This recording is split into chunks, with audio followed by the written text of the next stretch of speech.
Estamos de volta com Hoje em Dia e o tema do Você e o Doutor de hoje é muito sério, gente. É sobre depressão, que é uma doença também conhecida como mal do século, que já afeta 11 milhões de brasileiros. Agora, para a gente começar, vamos conhecer melhor um tipo de depressão exclusivo das mulheres. É a depressão pós-parto, que atinge 10 em cada 100 mães, gente. Realmente é muito triste, é um drama muito grave que infelizmente ainda sofre preconceito. Como nós vamos ver agora na reportagem da Ana Paula Neves. O nascimento de um bebê nem sempre vem acompanhado só de amor. Tive uma crise muito forte, pensei em me matar, me entupir de remédio. Como explicar os sentimentos de tristeza e rejeição de uma mãe diante do próprio filho? As mulheres que têm depressão pós-parto, elas não desejavam essas crianças? Ana, infelizmente não é isso. Muitas pessoas têm essa ideia errada de que tem a ver com a não aceitação da gravidez porque não queriam engravidar. Isso é uma doença. Esta é a atriz americana Brooke Shields, uma mulher linda que fez fama ainda na adolescência ao participar do filme A Lagoa Azul. Mas eu não sei o que há de errado comigo quando eu digo certas coisas. Brooke se casou e desejava muito ser mãe, mas tinha problemas para engravidar. Depois de um aborto e de 7 tentativas de fertilização in vitro, ela teve o que tanto desejou. Deu à luz uma bela menina, Rowan, e por um ano mal conseguia tocar na filha. O mais assustador para mim foi olhar para minha filha e não ter sentimentos por ela, não ter conexão. E pensar, bom, eu vou voltar pro meu quarto para eu nunca mais vir aqui. Vou deixá-la sozinha aqui, assim ela vai ficar melhor. Brooke Shields teve depressão pós-parto e decidiu falar sobre o assunto para chamar a atenção da sociedade para um problema que afeta muitas mulheres.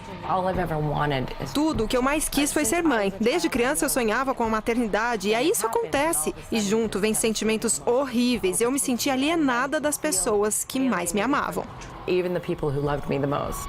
Brooke procurou especialistas, tomou remédios, fez terapia e enfrentou com muito amor a chegada da segunda filha, uma gravidez natural e um pós-parto normal.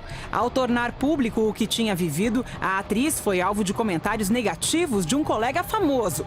Tom Cruise criticou a atriz e afirmou que, em vez de tomar antidepressivos, Brooke Shields deveria ter feito ginástica e tomado vitaminas para melhorar a qualidade de vida. Essa pessoa ela não está com sem vergonhice, não está com descaramento, não, ela está doente.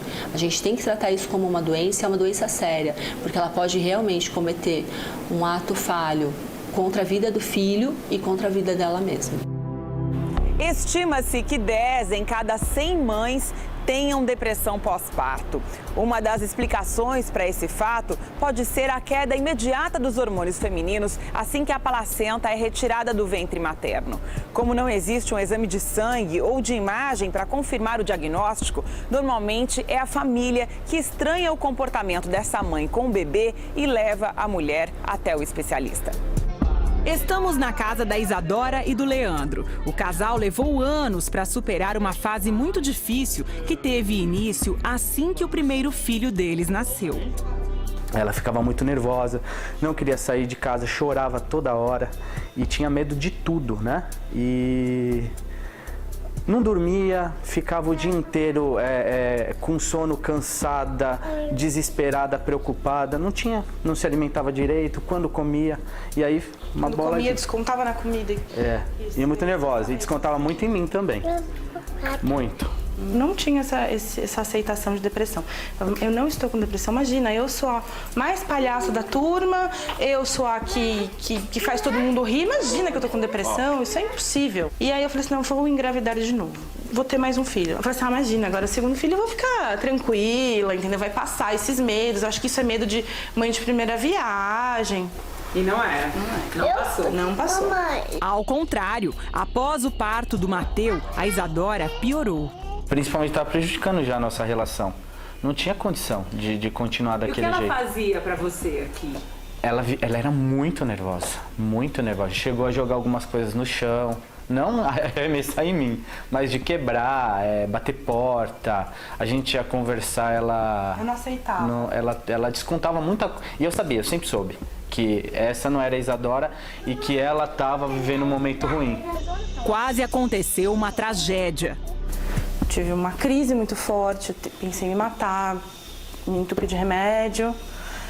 E aí foi quando o Leandro entrou e falou assim: Isa, por nós, pelos nossos filhos, pelo nosso amor, por tudo, vamos procurar ajuda. Você precisa de ajuda. Você precisa se tratar. Você não está normal. Isso não é normal. Entendeu? Seus filhos precisam de você, eu preciso de você, vamos tratar. Eu procurei uma clínica psiquiátrica e comecei o tratamento. A médica explica que o tratamento de depressão pós-parto inclui antidepressivos e terapia. Muita gente tem medo de tomar antidepressivo, ansiolítico. Durante a gestação a gente tem medicações que são permitidas, na pós-gestação tem outras medicações que são permitidas. Não tem que ter medo de tratar. O problema é ficar sem o tratamento, porque aí você pode ter quadros mais graves que vão deixar essa mulher mais à mercê da doença.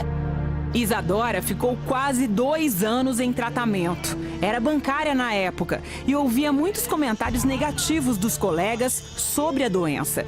Eu escutei muito que era frescura, escutei muito: ah, você quer ficar mais um mesinho com seu filho, né? Eu escutei muito isso. No trabalho? No trabalho, fiquei afastado, meu psiquiatra me afastou.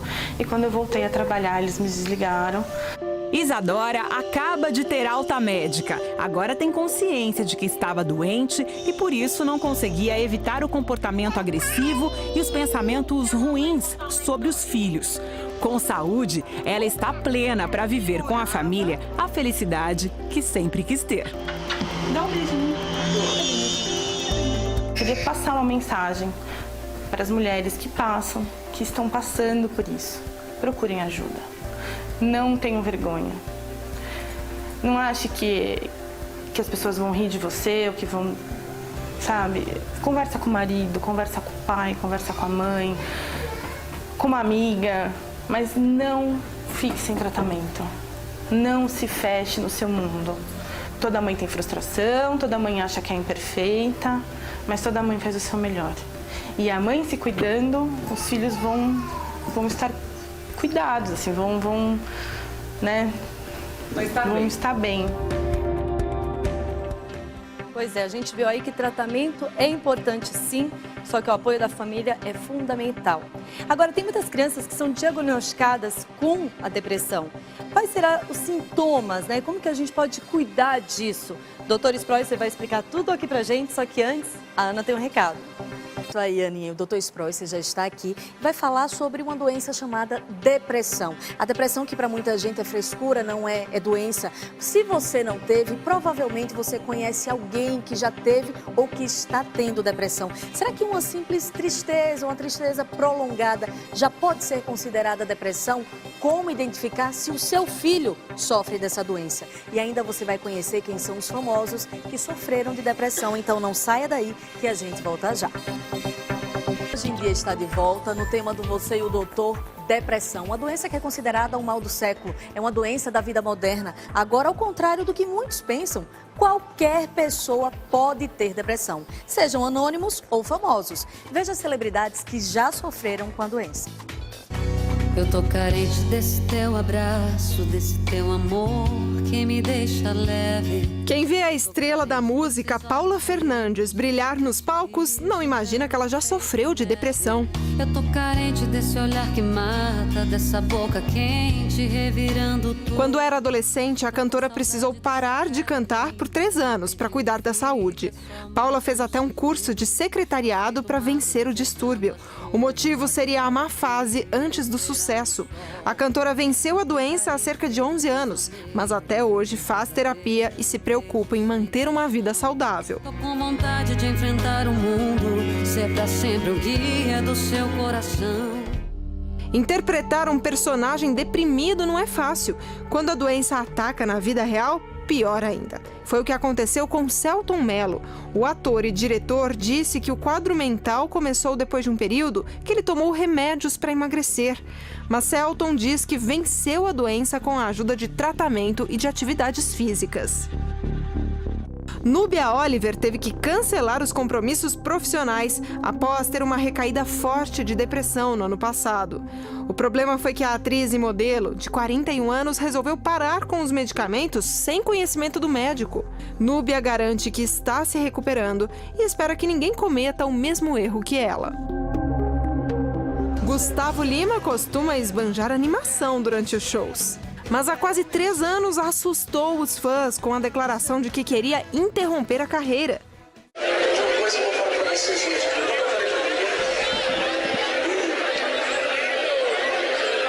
pensando seriamente.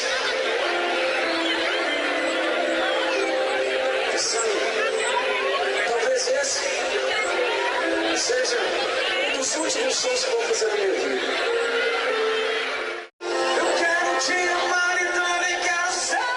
Foi entre uma música e outra que um dos maiores ídolos da música sertaneja decidiu desabafar com o público. Eu já não aguento mais, eu já não suporto mais. O motivo seria o desejo de uma vida normal, sem o estresse constante de ser uma celebridade. Também a morte da irmã dele, Luciana, vítima de um infarto aos 26 anos, contribuiu para o quadro de depressão. 4 dias depois do enterro da irmã, o cantor já estava nos palcos.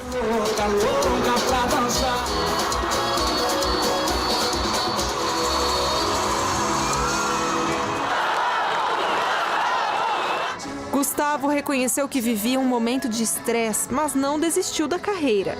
Decidiu passar mais um tempo com a família. Agora, uma irmã o acompanha nas turnês e ajuda até a preparar suas refeições.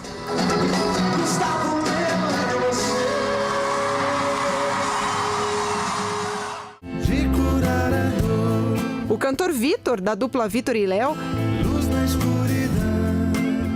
precisou fazer terapia por 1 ano para tratar uma tristeza profunda sem explicação.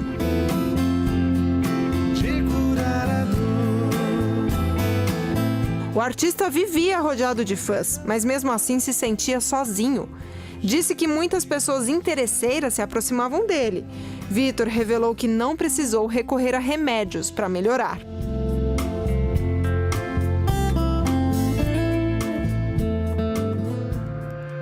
O astro de Hollywood, Owen Wilson, é outro famoso que já sofreu de depressão. Em 2007, o ator era viciado em drogas e a situação piorou depois do término de um namoro.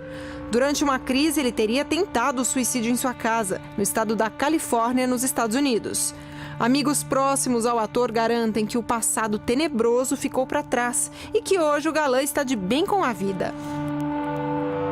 Nas telas, Jim Carrey é conhecido pelas comédias, mas na vida real o ator já passou por fases nada divertidas.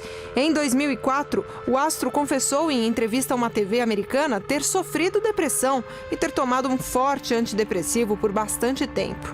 Ele parou com a medicação quando sentiu que estava melhor.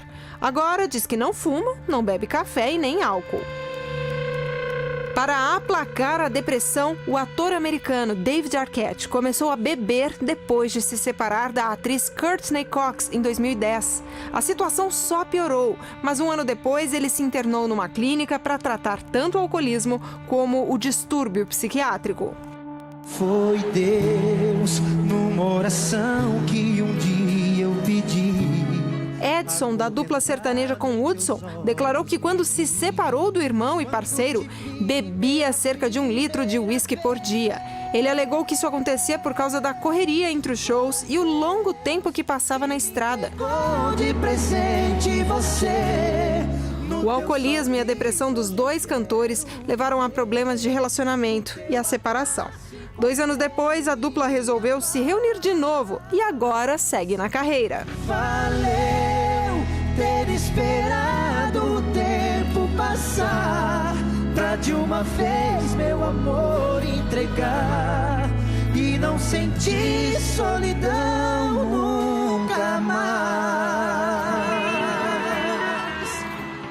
Pois Pois é, depressão é uma doença muito triste, né? Às vezes a gente tem e nem sabe que tem. O doutor Sproy está aqui, ele vai explicar tudo pra gente. Eu queria até fazer uma pergunta para você, doutor. Por que a depressão é considerado o mal do século? Bom, a depressão é considerada o mal do século porque muita gente tem. Atualmente o mundo tem mais de 150 milhões de deprimidos. E a depressão não é como uma anemia, que você vai num laboratório, colhe o sangue e dá o diagnóstico. Muitas vezes é difícil dar o diagnóstico de depressão e muitas vezes as pessoas que andam na rua têm depressão e não procuram ajuda. Mais de 30% dos casos as pessoas não procuram ajuda e ficam com depressão o resto da vida. Agora, quais serão os sintomas, né? E na criança, porque eu não sabia que criança também tinha depressão, né? Quais os sintomas, como cuidar sobre a depressão? A gente vai descobrir tudo isso com o doutor, só que antes a Ana tem um recado pra gente. Agora a gente está falando aqui sobre depressão. Como será que você sabe que você está deprimido? Será que apenas uma tristeza é considerada depressão? Como tratar numa criança? Será que é o mesmo tratamento para a criança e para um adulto? Doutor Sproy, você vai explicar tudo para a gente. E se você tiver uma pergunta, mande através da hashtag Hoje em Dia, que a gente vai responder aqui ao vivo, tá? Mas isso é depois do intervalo, não saia daí. Estamos de volta com Hoje em Dia e agora vamos falar sobre depressão. Doutor Antônio Sproy, o que acontece no nosso cérebro quando a gente tem depressão? Sabe que antigamente a gente achava que depressão era a doença de pessoas que não tinham o que fazer na vida, né? Todo desempregado, todo deprimido, não é assim. Hoje a gente sabe que a depressão é uma doença no cérebro da pessoa e a ciência mostra que o cérebro, ele pode estar afetado nessas regiões aqui, ó, no córtex pré-frontal, na região do hipotálamo e na região do sistema límbico. Cada região dessa que eu falei, dessas 3 regiões, elas são donas da nossa vida em relação a alguma coisa que eu faço. A memória, a libido, meu apetite, o meu sono. Então, quando eu tenho depressão, todas essas características no meu cérebro são afetadas. E mais recentemente, a neurociência, que era uma coisa completamente desconhecida do mundo, chamada neurociência, descobriu que o nosso cérebro é químico. O nosso cérebro tem hormônio, tem substâncias que a gente nem sabia. Então, olha que coisa interessante. Isso aqui é uma célula nervosa que vai falar com outra célula nervosa, por intermédio dessa substância química chamada serotonina. Então, uma célula se conversa com a outra por intermédio dessa química chamada serotonina. Aqui tem outra conversa, outra droga, outra substância chamada noradrenalina ou dopamina. Então, as células se conversam. Na depressão, essas substâncias estão muito reduzidas. Olha o que acontece. Essa célula não conversa direito com essa e essa não conversa direito com essa. Passa pouca eletricidade, entre aspas, no cérebro e a pessoa fica mais blue, mais devagar, mais triste, mais angustiada. E olha só atrás de você, Aninha. Como é que a gente pode provar isso aqui que acontece? Hoje em dia existe um exame como esse, chamado ressonância magnética funcional. Olha o cérebro de uma pessoa normal, como ele brilha. Como eu falei, essas substâncias químicas aqui brilham o nosso cérebro, dá eletricidade. Compara agora com o cérebro de uma pessoa que tem depressão. Olha como ele tem esses buracos, ele está mais apagado. Isso é depressão. Agora, quem pode sofrer de depressão? O pessoal que está em casa assistindo a gente deve estar se perguntando, será que eu estou hoje triste, essa tristeza já está durando 1, 2 dias, uma semana, mas não tem motivo. Isso pode ser uma depressão? Pode sim. Isso é um fator de risco? Isso que eu vou falar agora do seu lado aqui, Aninha. Existem os fatores de risco para a depressão. Os fatores de risco servem para qualquer um. Adulto, adolescente, criança, qualquer ser humano hoje pode estar deprimido e ser depressivo. Quais são os problemas e os fatores que podem desencadear? Primeiro, eventos recentes. Por exemplo, problemas familiares, uma separação, briga de família com pai, com filho, conflitos interpessoais. Por exemplo, você tem um chefe no teu trabalho que você não se dá bem, perda, morreu seu pai, morreu teu marido, morreu um cachorro de estimação, um animalzinho, más condições de trabalho. Você chega para trabalhar, por exemplo, nós médicos, a gente vai chegar no hospital, não tem aparelho, não tem droga, não tem substância para a gente cuidar dos doentes. E uma coisa que a gente observa mais nos adolescentes é o uso de droga e álcool. Na fase aguda, parece que a droga e o álcool até melhoram um pouco o teu astral, mas a longo prazo a droga e o álcool pioram e dão depressão. Precisa tomar muito cuidado. Já os fatores de risco pessoais, que são aqueles que você nasce com eles, aqueles que você tem dentro de você. Por exemplo, eu tive bullying na infância, eu posso ter depressão. Isso na fase adulta, Na fase depois. adulta. Por exemplo, eu apanhava muito quando era criança, eu posso ter depressão. A personalidade da pessoa, quando ela nasce, ela já tem uma personalidade mais que possa ter e desenvolver depressão. A ansiedade, mudanças no cérebro e a hereditariedade. Pessoas ansiosas têm mais tendência a ter depressão. Mudanças no cérebro são naquelas áreas que eu falei. E a hereditariedade. Filhos que têm pais que tenham depressão ou algum transtorno psíquico são mais susceptíveis a ter esse problema. O que eu estou entendendo aqui é que qualquer pessoa está sujeita a ter depressão. Criança, adolescente, adulto. Será que o tratamento para todos é exatamente o mesmo? O Dr. Antônio Sprosser vai contar para a gente, só que antes o César tem um recado. Estamos de volta com Hoje em Dia falando sobre depressão. O Dr. Antônio Sprosser está aqui falando sobre os tipos de depressão e a gente já aprendeu que ela pode acontecer em vários períodos da nossa vida. Agora, será que o tratamento é o mesmo para cada fase? Adultos, crianças e adolescentes? Hein, Dr. Antônio? Então, para começar, as crianças até 12 anos, elas têm alguns sintomas muito peculiares. Então, a criança, a gente nem pensava que pudesse ter depressão. E hoje a Sociedade Brasileira de Psiquiatria é uma coisa que já é enraizada. As crianças que estão muito irritadas, redução no interesse por brincadeiras, queda do rendimento escolar, sensação de cansaço, muita ansiedade, e elas começam a ter dores pelo corpo, tipo uma fibromialgia, né? Então, são sintomas de depressão. Agora, uma criança, para ser diagnosticada com depressão, ela precisa ter todos esses sintomas? Então, a primeira coisa que a criança tem que fazer, ela vai ao pediatra, o pediatra examina a criança, vê se tira a história com a mãe, depois vai pedir exame de sangue, que existem alguns distúrbios de hormônio na criança que podem dar esses quadros, depois faz um psicodiagnóstico. Ela vai num pediatra, psiquiatra, chamado psiquiatra infantil, e ele vai fazer vários tipos de terapia, vai fazer uma ludoterapia, vai fazer várias técnicas, e aí sai o diagnóstico. Saindo o diagnóstico de depressão, nos Estados Unidos, somente 2 drogas podem ser usadas para tratar a depressão em criança até de 8 anos para cima, que é a fluoxetina e o escitalopram, só essas 2. No Brasil, a gente já pode começar a misturar um pouquinho de outras drogas também, como, por exemplo, a venlafaxina. Já os adolescentes, sem falar aqui que todos os tipos de depressão, é muito importante o psiquiatra, quando faz o diagnóstico, o tratamento nos 3 casos, nas 3 idades, ele é baseado não só em medicação, mas a psicoterapia, terapia é fundamental e a mudança do estilo de vida da pessoa também é. Agora, entrando nos adolescentes, a gente sabe que todo adolescente é agressivo, todo adolescente tem rebeldia, mas a agressividade misturada com a alteração do apetite, muitas vezes as meninas, elas podem desenvolver aqui 2 problemas, obesidade ou anorexia. Há pensamento suicida. Os adolescentes que brigam num relacionamento, estão namorando firme, 2, 3 anos, de repente termina o namoro, a menina toma remédios e quer chamar atenção. Muitas vezes ela não quer se matar, ela não quer morrer. Mas a gente sabe que o pensamento suicida na adolescência tem que ser levado em consideração.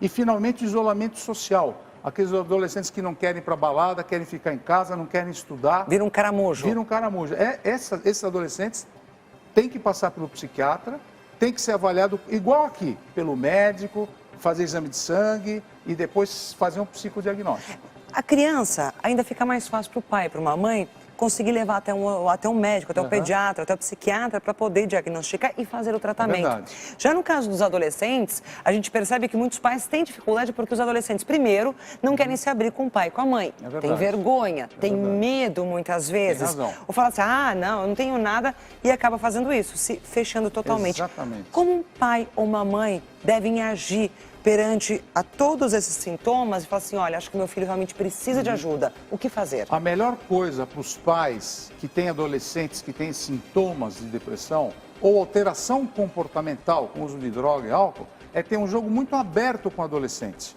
Não esconder nada desse adolescente, porque a pior coisa que tem para você tratar transtorno mental ou doenças mentais do teu desenvolvimento é você omitir alguma coisa. É aquele pai, aquela mãe que leva um adolescente ao médico, que o adolescente nem sabe que vai ao médico, chega lá, de repente está na frente de um médico e ainda é psiquiatra. Então já está rotulado, será que eu sou louco mesmo? Então não tem nada disso. Primeiro negócio é sentar em casa e ter uma conversa franca, séria e honesta. Quanto mais honesto você for, melhor é. Ele vai aceitar melhor. Eu queria só voltar um pouquinho na fase das crianças. Pois não. Criança que começa a tomar remédio muito cedo, ali antes dos 8 anos de idade, pode ter reflexo na fase adulta? O que se sabe é que tanto criança como adolescente, quando tomam algum remédio antidepressivo, eles podem ter mais chances de suicídio. As pesquisas americanas e atualmente todo o remédio antidepressivo tem na tarja que quem toma pode ter mais tendência ao suicídio. Mas os últimos trabalhos mostram que é melhor você tratar o adolescente e tratar a criança com remédio do que deixar com depressão. É muito importante. Quando a gente aumenta a dose dos remédios, os pais ficarem atentos como vai ser o comportamento dessa criança ou adolescente. Tirar armas de fogo de casa é uma outra coisa muito importante. E conversar sempre com a criança e com o adolescente. São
para um adulto, diferentemente das outras fases? O adulto tem uma coisa interessante, Ana. O adulto deprimido, ele tem um isolamento social.